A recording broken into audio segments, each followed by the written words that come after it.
One Summer Night by Ambrose Bierce. The fact that Henry Armstrong was buried did not seem to him to prove that he was dead. He had always been a hard man to convince. That he really was buried, the testimony of his senses compelled him to admit. His posture, flat on his back, with his hands crossed upon his stomach, and tied with something that he easily broke without profitably altering the situation, the strict confinement of his entire person, the black darkness and profound silence made a body of evidence impossible to controvert, and he accepted it without cavil. But dead? No. He was only very, very ill. He had withal the invalid's apathy, and did not greatly concern himself about the uncommon fate that had been allotted to him. No philosopher was he, just a plain, commonplace person, gifted, for the time being, with a pathological indifference. The organ that he feared consequences with was torpid. So, with no particular apprehension for his immediate future, he fell asleep, and all was peace with Henry Armstrong. But something was going on overhead. It was a dark summer night, shot through with infrequent shimmers of lightning silently firing a cloud lying low in the west and portending a storm. These brief, stammering illuminations brought out with ghastly distinctness the monuments and headstones of the cemetery, and seemed to set them dancing. It was not a night in which any credible witness was likely to be straying about a cemetery, so the three men who were there, digging into the grave of Henry Armstrong, felt reasonably secure.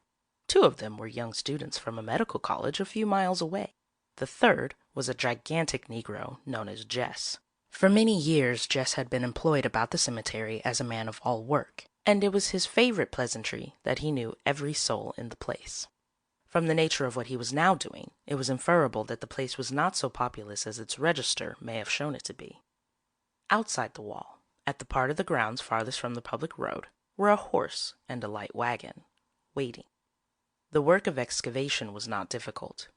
The earth with which the grave had been loosely filled a few hours before offered little resistance and was soon thrown out. Removal of the casket from its box was less easy, but it was taken out, for it was a perquisite of Jess, who carefully unscrewed the cover and laid it aside, exposing the body in black trousers and white shirt. At that instant the air sprang to flame. A cracking shock of thunder shook the stunned world, and Henry Armstrong tranquilly sat up. With inarticulate cries the men fled in terror, each in a different direction. For nothing on earth could two of them have been persuaded to return, but Jess was of another breed. In the gray of the morning the two students, pallid and haggard from anxiety, and with the terror of their adventure still beating tumultuously in their blood, met at the medical college. "You saw it?" cried one. "God, yes! What are we to do?" They went around to the rear of the building, where they saw a horse attached to a light wagon, hitched to a gate-post near the door of the dissecting room. Mechanically they entered the room. On a bench, in the obscurity, sat the Negro Jess. He rose, grinning, all eyes and teeth. "I'm waiting for my pay," he said. Stretched naked on a long table lay the body of Henry Armstrong, the head defiled with blood and clay from a blow with a spade. End of One Summer Night by Ambrose Bierce.